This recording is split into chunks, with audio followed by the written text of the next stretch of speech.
going to show you how to power up an iPod using an orange. We have an iPod, iPod charger, screwdriver, Gatorade, and an orange. We take this orange and with a screwdriver we poke holes on both sides.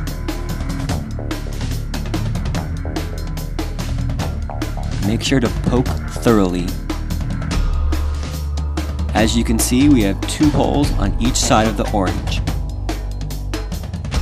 Take the orange, soak it in the Gatorade, making sure both holes are submerged.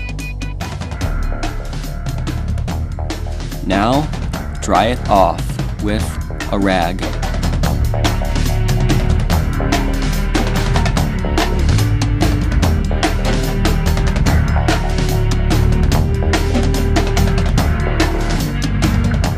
Okay, now all you have to do is take your iPod, put the charger into the orange.